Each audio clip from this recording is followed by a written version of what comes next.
उन्होंने मुस्कुराना सीखा है। मैं हजरत को मुअद्दबाना गुजारिश करूंगा कि हजरत आप माइक पर तशरीफ लाएं और लोगों को इस्लाही गुफ्तगू से महजूज फरमाकर उनकी ईमान की ताज़गी फरमाएं।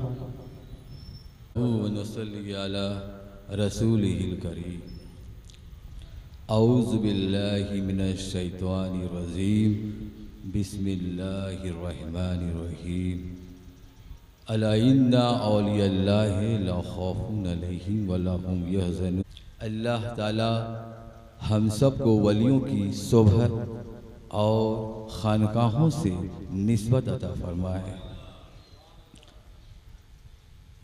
आज इस साल उर्स मुबारक, कई साल हम लोग 53वां साल मना रहे हैं।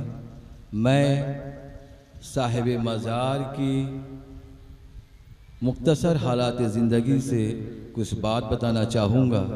उसके बाद सूफिया कराम की शान व शौक़त कुरान व हदीस की रोशनी में। आइए सबसे पहले हम लोग दरूद शरीफ पढ़ते हैं। अल्लाहुम्मा सल्ली अला मुहम्मद व अला आलि मुहम्मद व बारिक वसल्लिम।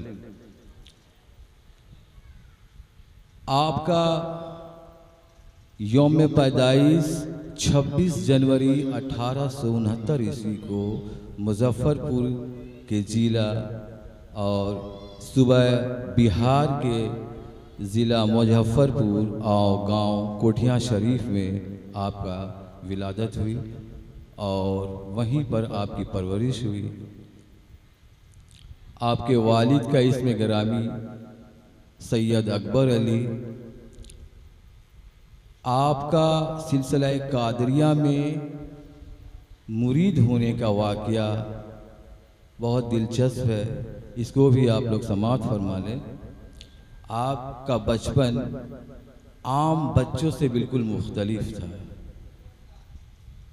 दरअसल आपको दरबार वारिस की निस्बत में आना था, वो एक बहाना था जो दरबार वारिस में आपको खींच कर लेके आ गया।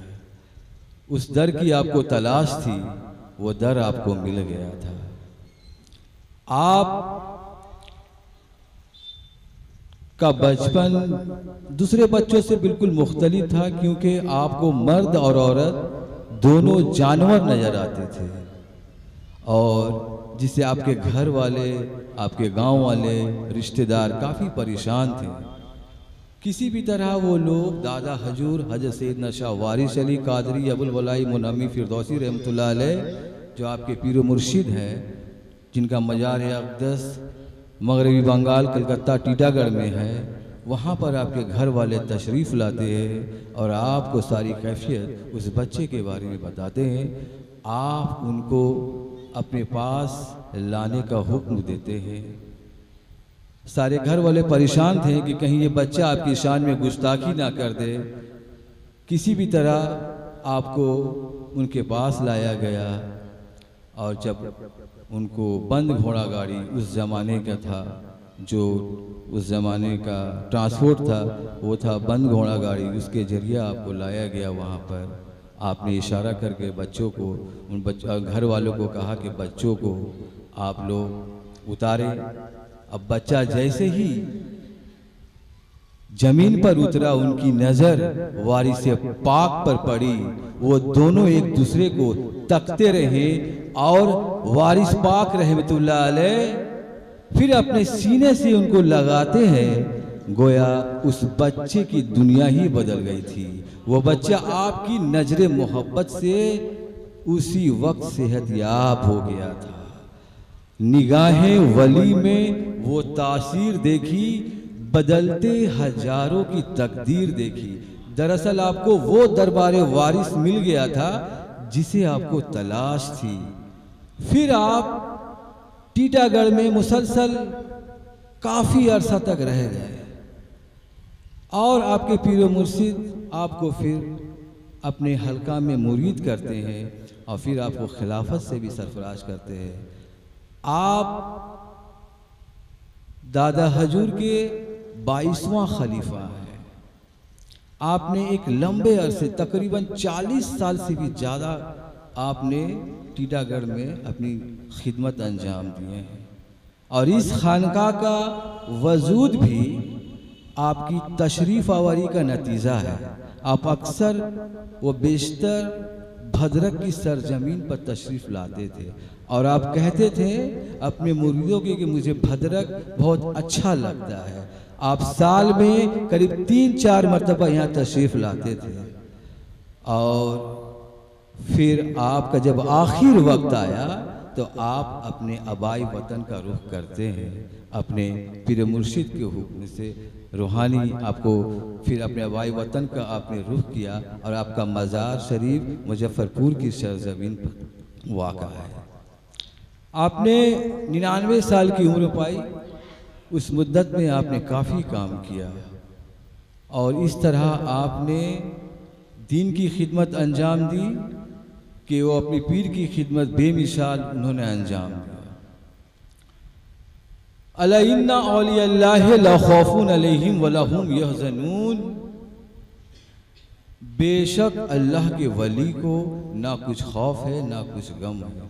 अल्लज़ीना आमनू व कानू यत्तकून, वो जो ईमान लाएं और परहेजगारी की, लहुमुल बुशरा फिल हयाति दुनिया व फिल आखिरति, खुशखबरी है उनके लिए दुनिया और आखिरत में। ला तब्दील ले कलिमातिल्लाह, अल्लाह की बातें बदल नहीं सकती। ज़ालिका हुआ फौजुल अजीम, यही सबसे बड़ी कामयाबी है। वली मैं अब असल मुद्दे पर आ रहा हूँ। उनकी हालात ज़िंदगी का मैंने मुख्तसर सा तारुफ आप लोगों को करा दिया। मैं अब असल मुद्दे पर आ रहा हूँ। वली जो होते हैं इनकी हकीकत क्या है ये जानना बहुत ज़रूरी है। खानकाहों का ताल्लुक़ कहाँ से है, सूफिया कराम का ताल्लुक़ कहाँ से है, इन सब चीज़ों को जानना बहुत ज़रूरी है। वली की असल वला से है, जिसके मानी है कुर्बत व नुसरत, यानी अल्लाह से करीबी, अल्लाह से नज़दीकी। वली का दिल जलाले नूर इलाही की मग़फ़रत में, वली का दिल जलाले नूर इलाही की याद में हर वक्त डूबा रहता है। और जब वली कुछ सुनता है तो अल्लाह की आयतें ही सुनता है, और जब कहता है तो अल्लाह की शनाही के साथ कहता है, और जब देखता है वली तो दलाइल कुदरत इलाही को देखता है। और बंदा जब इस मुकाम पर पहुंच जाता है तो अल्लाह ताला उसका वली और मोइन हो जाता है। अल्लज़ीना आमनू व कानू यत्तकून, अल्लाह ताला वलियों का शान ये है, अल्लाह ताला वलियों को तमाम सोबतों व गुनाहों से महफूज रखता है। जबकि पैगंबरों का ये शान है कि पैगंबर मासूम होते हैं, उनसे किसी किस्म का गुनाह नहीं होता है।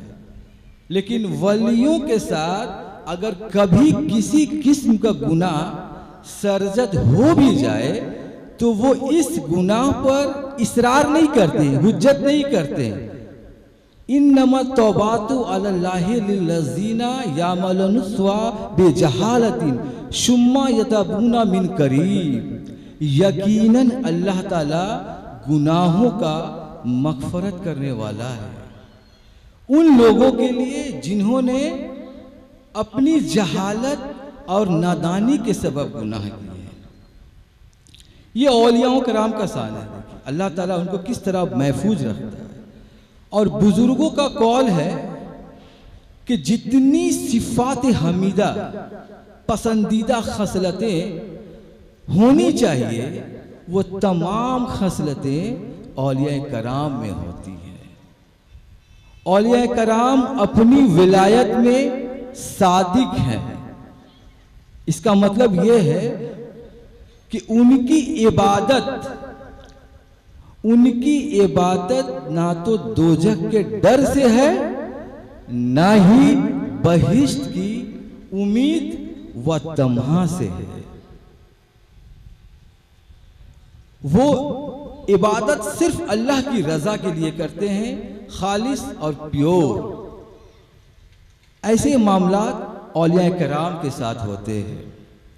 नक़ल है कि हज़रत इब्राहीम अधम रहमतुल्लाह अलैह, बहुत बड़े बुजुर्ग गुजरे हैं अपने वक्त के, हज़रत इब्राहीम अधम रहमतुल्लाह अलैह, उन्होंने अपने एक मुरीद से कहा कि क्या तुम वली बनना चाहते हो? तो उस मुरीद ने कहा जी हजूर। तो आपने फरमाया वली बनने के लिए दीन और दुनिया दोनों की रग़बत ना करो। ला तरगब फी शैइन मिन दुनिया व फिल आखिरत व फर्रिक नफ्सका लिल्लाह वक़बल या वजहका अलैहि। दुनिया और दीन की रग़बत ना किया करो। दुनिया की रग़बत, आपको दुनिया की मोहब्बत में आप शिकार हो जाएंगे और दुनिया की मोहब्बत में मुब्तला हो जाएंगे, जो आपको तबाही की तरफ ले जाएगा। और दीन की रग़बत में कहीं ना कहीं बहिश्त की उम्मीद व तमा आ जाती है। तो उन्होंने कहा कि ये औलिया कराम की औसाफ नहीं है। तो चुनांचा औलिया कराम की औसाफ ये है कि इन तमाम चीज़ों से आपको अपने नफ्स को, अपने अलाइक को फारिग करना पड़ेगा। जैसा कि हक़ ताला हबीब पाक सल्लल्लाहु अलैहि वसल्लम को तालीमात देते हुए फरमाए कि वज को रिस्मा रब्बिका व तबत्तल अलैहि तब्दीला, और अपने परवरदिगार का जिक्र मुकम्मल तौर पर मुतमईन होकर और सबसे अलग होकर करो।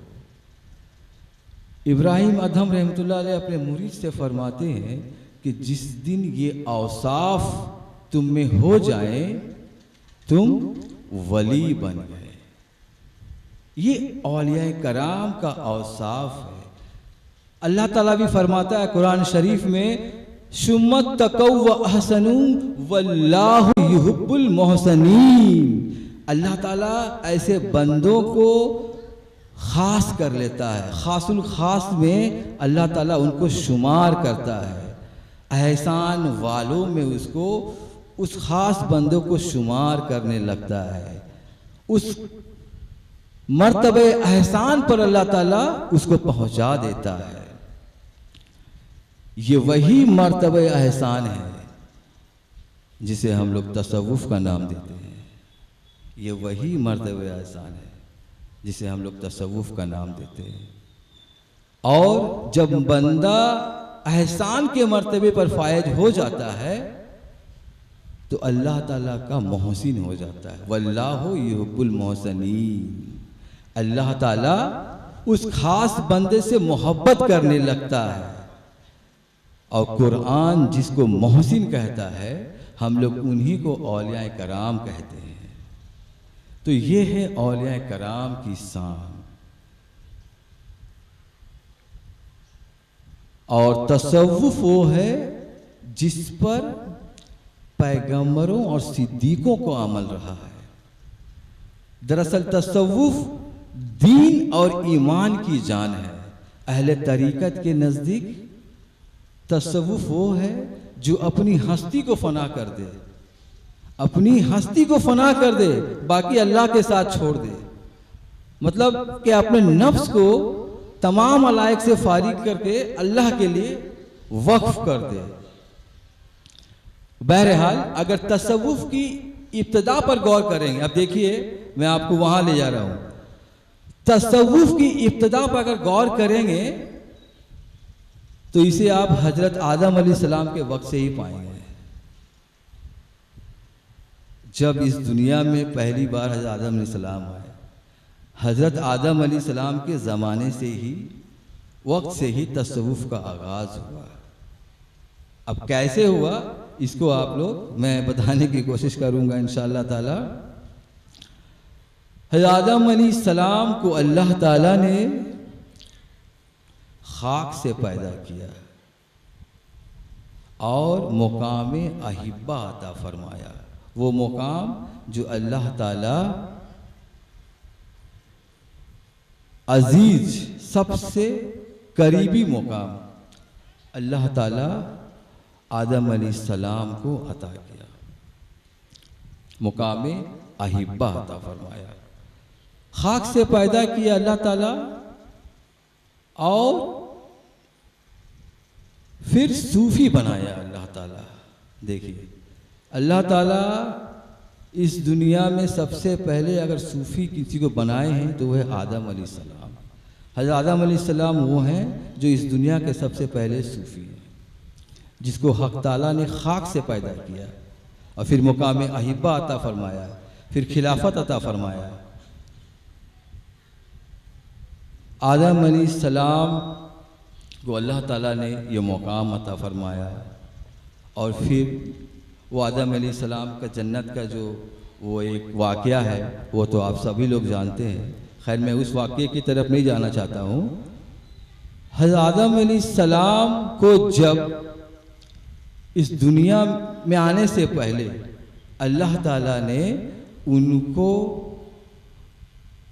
कुछ चीज़ों पर मना भी कर दिया था कि इधर मत जाना, उधर मत जाना, कदम फूंक फूंक कर रखना। मुरीद को भी कोई इख्तियार नहीं है, कदम को बहुत फूंक फूंक कर चलना।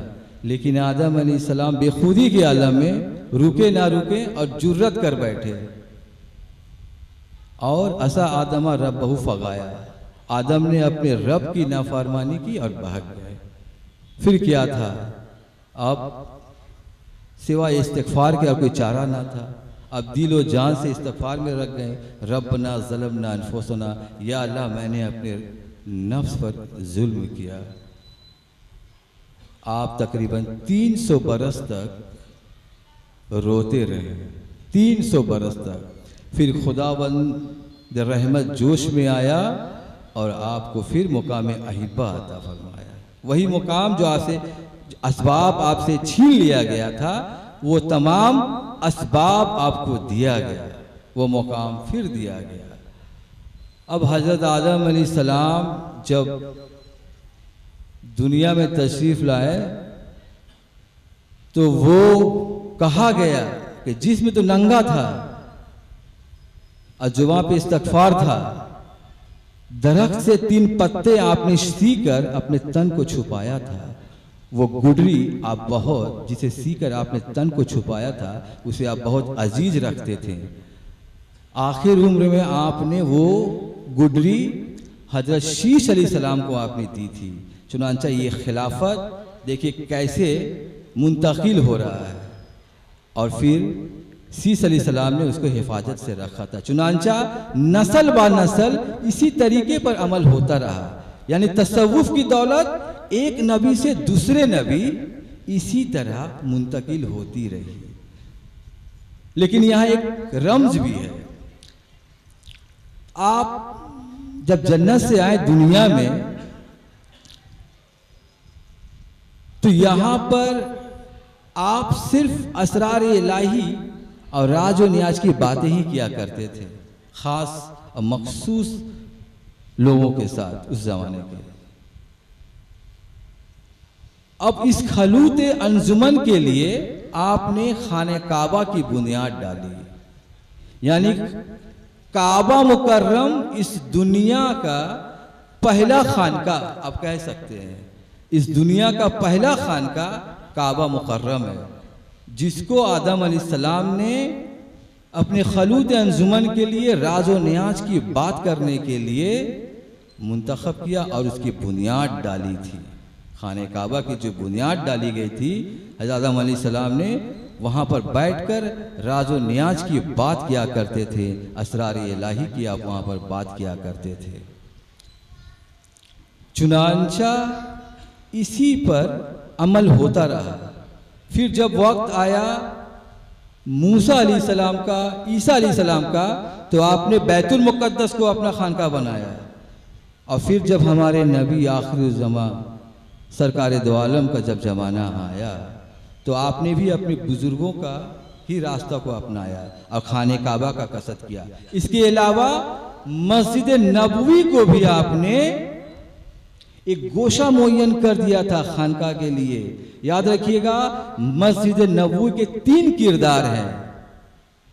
एक तो उसमें नमाजें पढ़ी जाती हैं और बाहर से जो लोग आते थे उस जमाने में, वहां पर तालीम भी दी जाती थी।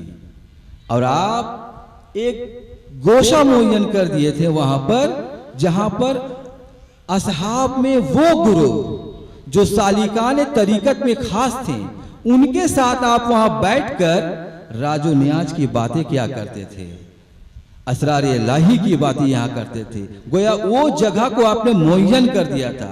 वो जगह खानका कहलाता था। तो खानकाहों की तारीख भी आपको पता चल गया कि बहुत पुरानी है, हजरत आदम अलैहिस्सलाम के जमाने से। उस अंजुमन में बुजुर्ग भी बैठते थे और नौजवान भी बैठते थे। उस बुजुर्ग में हजरत अबू बकर सिद्दीक रजी अल्लाह अन्हु बैठते थे, हजरत उमर फारूक रजी अल्लाह तआला अन्हु बैठते थे, हजरत उस्मान गनी रजी अल्लाह तआला अन्हु बैठते थे, हजरत अली मुश्किल कुशा रजी अल्लाह तआला अन्हु बैठते थे। उस मुक़द्दस जगह पर हजरत बिलाल रजी अल्लाह तआला अन्हु बैठते थे, जहाँ पर बैठकर वही असरार इलाही की बातें किया करते थे, तसव्वुफ की बातें किया करते थे। तो खानकाहों का एक काम है जहाँ पर ये अंजुमन जो है ना, ये अंजुमन ये एक बहुत बड़ी बात है। यहाँ पर राजो नियाज की बातें हुआ करती है। खानकाहों का जो तारीख है वो बहुत पुरानी तारीख है। इसी तरह जो दौलत थी तसव्वुफ की, हजरत आदम अलैहिस्सलाम से शुरू हुई और जो बाकी का जो था आप सल्लल्लाहु अलैहि वसल्लम ने इसको पूरा किया। इस दौलत को आपने पूरा किया और इसको पाए तकमील तक आपने पहुंचाया। मैं दरअसल मुकर्रिर नहीं हूं, लेकिन जो सबक मुझे पढ़ाया गया है, जो सबक मैंने खानकाहों से सीखा है, जो इल्म मैंने सीना से सीखा है, तो मैं उसी को यहाँ पर दोहरा रहा हूँ। अल्लाह ताला चूँकि वक्त की कमी है और बहुत सारे